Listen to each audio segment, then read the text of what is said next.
What is up, everybody? My name is Paper Pauper Player, and today we're going to be opening up Blue-White Familiar Combo, a combo deck where you can infinitely blink your creatures so you can gain infinite life and also mill out your opponent. If you're interested in this deck, the list will be down in the description below, and while you're down there, press the subscribe button, let me know that you are enjoying the content, and the next couple weeks I'll be releasing new episodes of Paper Pauper Playing, the series where my friend and I play Paper Pauper. The next episode to come out is going to be Blue-Black Terror versus Goblin Combo, and I've been procrastinating editing that video because I've been playing a lot of, like, Minecraft recently. But that video should be uploaded within the next week or so press the subscribe button so you get a notification of when it does come out. And while you're down there in the comments, let me know what decks you'd like to see Blue-White Familiars face up against in Paper Pauper Playing in future episodes. As per usual, we'll be saving our cards in our Dragon Shield matte sleeves and keeping our cards in our Ultimate Guard Boulder deck box. Okay, Card Kingdom ran out of small boxes again because this box is definitely like 3 times the size it needs to be. But packing peanut time! There's so many. Tell me down in the comments below what you guys think I actually do with all the packing peanuts I open up. I'm just curious about what your thoughts are, what your theories are. What does Paper Pauper Player do with all of those packing peanuts? Can I just say how happy I am to be unboxing a blue-white deck after unboxing basically 2 red decks back to back? So just like the rest of the combo decks we've unboxed on this channel, I'm gonna go over the couple of cards that make up the combo. We're gonna go over how the combo actually works, and then we're gonna go over the rest of the deck. So we're gonna kick things off with the main card in the deck, Sunscape Familiar, which is a 0/3 creature that costs 2 mana, a white and a colorless. Green spells and blue spells cost 1 less mana to play. This card is so crucial for the combo that we actually need to have 2 copies on the battlefield in order for the combo to even work. So next up, we have 3 copies of Archaeomancer, which is a 1/2 creature that costs 4 mana, 2 blue and 2 colorless. When Archaeomancer enters the battlefield, return target instant or sorcery card from your graveyard to your hand. We're gonna get into why Archaeomancer is important for this deck in a second, but the final card in our combo is gonna be 2 copies of Ghostly Flicker, which is a 3 mana instant, a blue and 2 colorless. Exile 2 target artifacts, creatures, and or lands you control, then return those cards to the battlefield under your control. So just for clarification, what that means is that you could pick any combination of those cards. So you could pick 2 artifacts, 2 creatures, 2 lands, a land and a creature, a land and an artifact and a creature. But for this combo, we're going to be picking 1 creature and 1 land. The other great thing about this card, outside of it being one of our combo pieces, is that it can save any of our creatures at any time because it's an instant. If our opponent goes to Lightning Bolt and kill one of our creatures, we can respond with Ghostly Flicker by exiling it from the battlefield. Lightning Bolt will no longer have a valid target and will fizzle out, and then that creature will re-enter the battlefield and it won't be dead. On the other hand, if you go to exile one of your creatures and then your opponent responds to Ghostly Flicker with a Lightning Bolt to kill that creature is going to die before Ghostly Flicker resolves. But the good news is that even if that happens, you still get to exile the other thing that you targeted. Okay, so let's go ahead and talk about how this combo works. As I previously mentioned, in order to get this combo to work, you need to have 2 Sunscape Familiars on the battlefield. This is because it allows your blue spells to cost 2 less mana to play. Every Sunscape Familiar you put onto the battlefield reduces the cost of your blue spells by 1 mana. What this means is that when you have 2 Sunscape Familiars on the battlefield, your Archaeomancer is only going to cost 2 mana. And just for clarification, Sunscape Familiar only reduces the cost of the numerical colorless mana on cards. So having 3 Sunscape Familiars out is not going to cause your Archaeomancer to cost 1 mana. The only other piece that we need for this combo is 1 basic island. So just to make room on the screen, we're going to scoot the Sunscape Familiars up here and you can still see them. Just assume that they're on the battlefield. Now what we're going to do is, because we have the 2 Sunscape Familiars out, we only have to pay 1 blue mana to cast Ghostly Flicker. Now what we're going to do is we're going to choose our 2 targets to exile, which is going to be our island and our Archaeomancer. Ghostly Flicker resolves and goes into our graveyard, and our island and our Archaeomancer exile from the battlefield and re-enter the battlefield untapped. And when our Archaeomancer re-enters the battlefield, we get to return a target instant or sorcery card from our graveyard to our hand. So what we get to do is we get to go in our graveyard and return our Ghostly Flicker back into our hand. And now we get to do this infinitely because our island gets to re-enter the battlefield untapped, so now we could tap it for 1 blue mana again,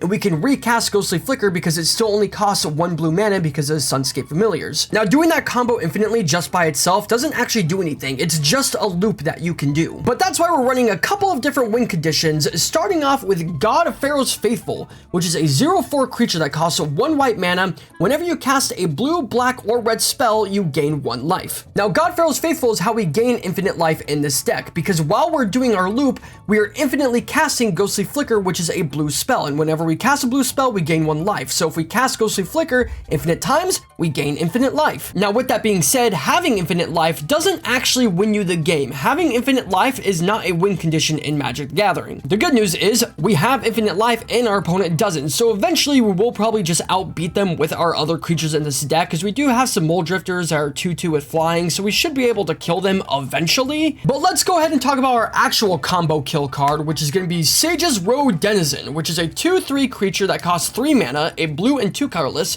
Whenever another blue creature enters the battlefield under your control, target player puts the top 2 cards of his or her library into his or her graveyard. So the way this works is when you're going infinite with the Ghostly Flicker, every time your Archaeomancer re-enters the battlefield, because it's a blue creature, your opponent will have to mill 2 cards from top of their library. Now, when you do this infinitely and you put your opponent's entire deck into their graveyard, when it's their turn and they go to draw for their turn, they automatically lose because they can't draw a card. So now we've talked about our win conditions, let's go ahead and talk about Ephemerate, which is a 1 white mana instant. Exile target creature card you control, then return to the battlefield under its owner's control, and it has Rebound. Rebound means if you cast a spell from your hand, exile it as it resolves, and at the beginning of your next upkeep, you may cast this card from exile without paying its mana cost. So this card also goes infinite with Archaeomancer, but not all on the same turn. So you could target anything with Ephemerate in this deck, it doesn't really matter, but what happens is because you cast it from your hand, it goes into exile because of Rebound. But then on your next turn, on your upkeep, when the Rebound goes off, Ephemerate will actually go into the graveyard after you target a creature. So what you do is you target your Archaeomancer,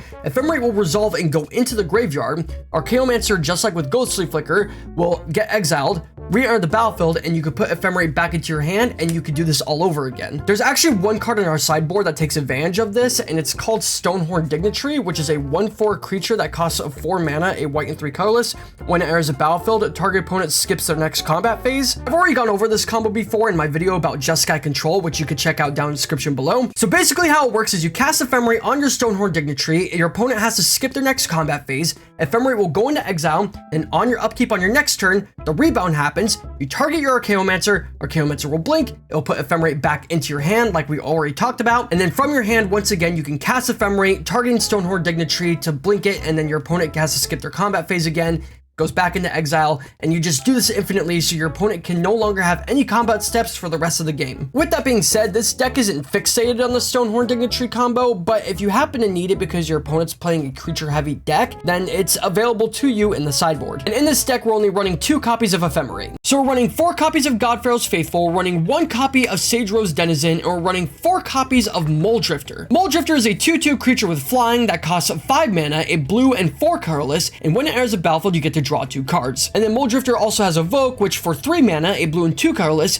you could play the spell for its Evoke cost, and if you do, it's sacrificed when it comes into play. So having 2/2 creatures with flying on the field when you have infinite life is pretty sweet because eventually they will kill your opponent because flying is basically unblockable unless your opponent has flying or reach. But the great thing about Mulldrifter in this deck is its Evoke cost. Sunscape Familiar says that your green and blue spells cost 1 less to play. So what that means is that with 2 Sunscape Familiars out, Mulldrifter's Evoke cost is only 1 blue mana. The only problem with Evoke is that if you play a creature for its Evoke cost, you're supposed to sacrifice it, but we have Ghostly Flicker and Ephemerate in the deck. When Mulldrifter enters the battlefield, its entering the battlefield effect goes on the stack, which actually puts the Evoke on hold. The Evoke doesn't check or resolve until you draw the 2 cards. When Mulldrifter's enter the battlefield effect goes on the stack, you can respond to it with Ghostly Flicker and Ephemerate, exiling Mulldrifter from the battlefield. It will re-enter the battlefield, it draws you another 2 cards, and you no longer have to sacrifice it for its Evoke cost. When a creature does what's called phasing out, which means it gets exiled from the battlefield and re-enters, it enters as a new card. It enters as a new Mulldrifter. You had to sacrifice your old Mulldrifter because you casted the old Mulldrifter with Evoke. This Mulldrifter just entered the battlefield from Ghostly Flicker, so you no longer have to sacrifice it, and now you get 2 triggers of entering the battlefield, which allows you to draw 4 cards. So next up, we have 3 copies of Seagate Oracle, which is a 1/3 creature that costs 3 mana, a blue and 2 colorless. When it enters the battlefield, look at the top 2 cards of your library, put one of them into your hand and the other one on the bottom of your library. Just another good creature that helps us dig through our deck, and we can flicker it using Ghostly Flicker or Ephemerate so we can keep looking at the top cards of our library until we find all of our combo pieces. So next up, we have 3 copies of the Modern Age, which is a 2 mana enchantment saga that costs a blue and a colorless.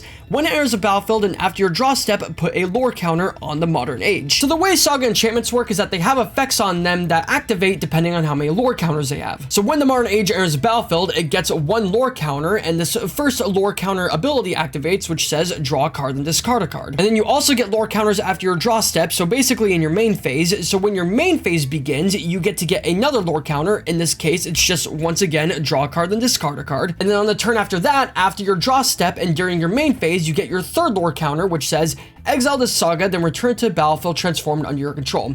So when it transforms, it's going to flip into Vector Glider, which is a 2/3 creature with flying. We're playing a blue combo deck, so in this deck there's going to be a lot of spells are just digging through our deck to find our combo pieces, and this is one of them. The Modern Age allows us to manipulate our hand a little bit, allows us to draw some cards, and Vector Glider is a 2/3 flyer, so we could just start attacking our opponent if we need to. Now, because we're playing both Ghostly Flicker and Ephemerate, if you target your Vector Glider with either of those cards, when it gets exiled and re-enters the battlefield, it has to re-enter the battlefield as the Modern Age, not Vector Glider. Remember how I said when you exile a card, it re-enters the battlefield as a new card? That applies to this. If you exile Vector Glider, as it's re-entering the battlefield, you have to re-flip it into the Modern Age, it will get its lore counter, and it basically restarts the process. So next up, we actually have a new card in this deck from March of the Machines, Meeting of Minds, which is a 4-mana instant, a blue and 3 colorless, draw 2 cards, and it also has Convoke. Convoke says that each creature you tap while casting this spell pays for 1 colorless mana or 1 mana of that creature's color. So let me go ahead and just tell you guys why this card is insane. So first off, if you happen to have 3 Sunscape Familiars on the battlefield, then this card will only cost 1 blue mana, so it's a 1 mana draw 2 cards. But if you only have 2 Sunscape Familiars on the battlefield, then this card will cost 2 mana, a blue and a colorless. But because of Convoke, you could tap one of your Sunscape Familiars to pay for one of the colorless, so now once again, it's only 1 blue mana to draw 2 cards. But it doesn't stop there, because Convoke is slightly more versatile than other mana reducing cost effects in Magic. As it says, each creature you tap while casting the spell pays for 1 colorless mana or 1 mana of that creature's color, and we're playing a lot of blue creatures in this deck. So if you happen to have both of your Sunscape Familiars on the field, and any one of your blue creatures, being Vector Glider, Seagate Oracle, Mole Drifter, Sage Rose Denizen, it doesn't matter, they can pay for the mana of Meeting of Minds. You could tap your Seagate Familiar for 1 colorless mana, you could tap your Seagate Oracle for 1 blue mana, and now Meeting of Minds is completely free. You get to play this for free and draw 2 cards. You may not understand how insanely strong this is, but drawing cards in Magic is like the thing to do, and so being able to do this for free with creatures that you're not really using anyways is insane. You're not playing creatures in this deck to do damage to your opponent. The creatures that you play just enter the battlefield and just sit there, and yeah, they can block for you,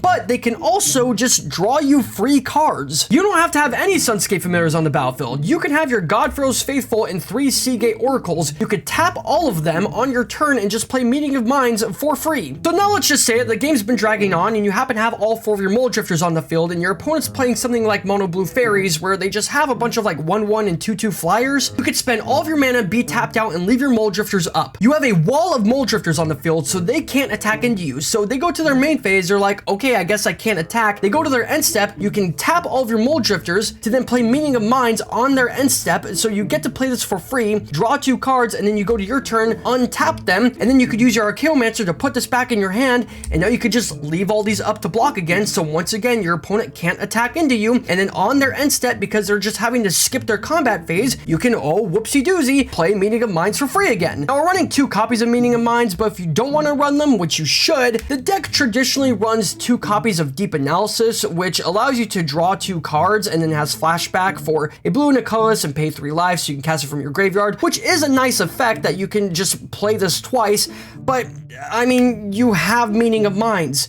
Why would you want to play Deep Analysis? Anyways, that card is broken. Next up, we are running 4 copies of Preordain, which is a 1 blue mana sorcery, scry 2, then draw a card. Scry 2 means you look at the top 2 cards of your library, and you can either put them on the top of your library or on the bottom of your library. It doesn't matter what order, you could pick which one goes where, and then you get to draw a card afterwards. And next up, we're running 4 copies of Snap, which is a 2 blue mana instant, a blue and a colorless, return target creature to its owner's hand, untap 2 lands. This card is sweet because although you can bounce your opponent's creatures back into their hand, which can set them back, this allows you to bring in your creatures back to your hand, which a lot of them have good enter the battlefield effects, so it just helps you to be able to replay them a lot. And then we're also running 4 bounce lands in this deck, which tap for 2 mana instead of 1, so being able to untap those will be insane, because if you untap 2 of those, then you get to create 4 more mana, which is just really strong. I've said this before, but this is still like one of my all-time favorite arts in Magic. It's just hilarious to me, and I wish I got 4 copies of the original version, but the original version's like $4 and this version's 20 cents, and I just don't think it's worth to spend $4 for an OG version. That doesn't really matter. So next up, we have 1 copy of Prismatic Strands, which is a 3 mana instant, a white and 2 colorless.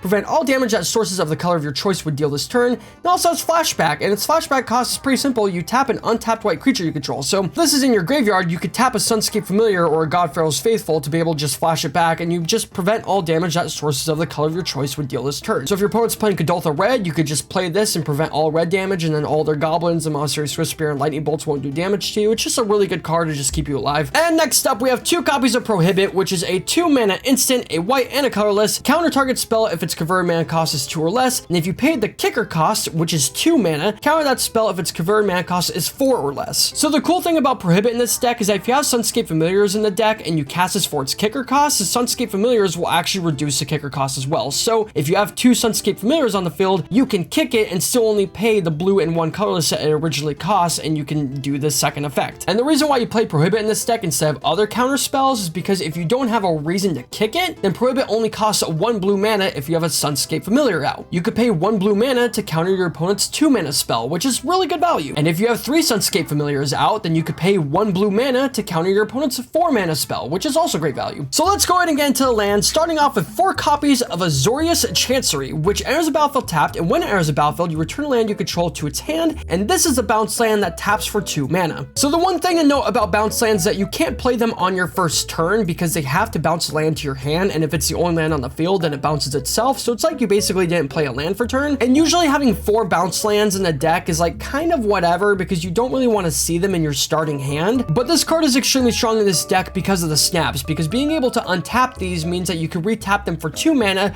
opposed to any other land that would just tap for 1. And then with the fact that the Sunscape Familiars are reducing the cost of all your other cards, having 2 to 4 additional mana because you're playing Snap is like insanely strong. And then next up, we have 4 copies of Obscure Storefront, which when it enters the battlefield, you sacrifice it, and when you do, you could search your library for a basic plains, island, or swamp, put it into the battlefield tapped, then shuffle your library and you gain 1 life. This land is in the deck because it's very specific that you get the land colors that you need as quickly as possible. You could play a bunch of dual tap lands, but 1, you want to be able to thin out your deck by pulling out as many lands as possible, and 2, you want to make sure you have basic islands on the field so you can actually pull off the combo. And that's why we're also running 4 Ash Barrens, which does tap for a colorless mana, but has basic land cycling for 1. So for 1 mana, you could discard this card and search your library for a basic land card, reveal it, and put it in your hand, then shuffle your library. So on turn 2, you could pay 1 mana, discard this, go grab either the island or plains that you need, and then you could put it into your hand and then play that land for turn. And next up, we have 1 copy of Mortuary Mire, which enters the battlefield tapped, and when it enters the battlefield, you may put a target creature card from your graveyard on top of your library. So we're not running any black cards in our deck, but if our opponent happens to kill one of our key pieces, this card helps us put it back into our hand so we can play it again. And then finally, we are running 7 basic islands, and we are running 2 basic plains. So now let's go and get into the sideboard, starting off with that 1 copy of Stonehorn Dignitary like we talked about before. We're running 1 additional copy of Prismatic Strands. We're running 4 copies of Revoke Existence, which is a 2 mana sorcery, a white and a colorless, exile target artifact or enchantment. This is a budget version of Dust to Dust because Dust to Dust is like $7, and although that card is technically better, this card works just as well. We're running 2 copies of Dawnbringer Cleric, which is a 1/3 creature that costs 2 mana, a white and a colorless. When it enters the battlefield, you could choose 1. You could either Cure Wounds to gain 2 life, you could Dispel Magic to destroy target enchantment, or you could Gentle Repose to exile target card from a graveyard. Just an extremely versatile card that you could use in a couple different matchups to deal with whatever you need to deal with. And it's particularly strong in this deck because you can just keep blinking him using Ghostly Flicker or Ephemerate, so you could just keep gaining a bunch of value over your opponent. We have 1 copy of Negate, which is a 2 mana instant, a blue and a colorless, counter target non-creature spell. We have 1 copy of Destroy Evil, which is a 2 mana instant, a white and a colorless. Choose 1, destroy target creature with toughness 4 or greater, or destroy target enchantment. And then we have 4 copies of Blue Elemental Blast or Hydro Blast, which is a 1 blue mana instant. Choose 1, counter target red spell, destroy target red permanent. This is just to deal with decks that are playing red. Wow, I can't believe that. That's insane. And then finally, we're running 1 copy of Last Breath, which is a 2 mana instant, a white and a colorless. Remove target creature with power 2 or less from the game. Its controller gains 4 life. Kind of a weird one. If you run into an instant where you need to exile your opponent's creature instead of destroying it, or maybe it has indestructible of some sort, or whatever it may be,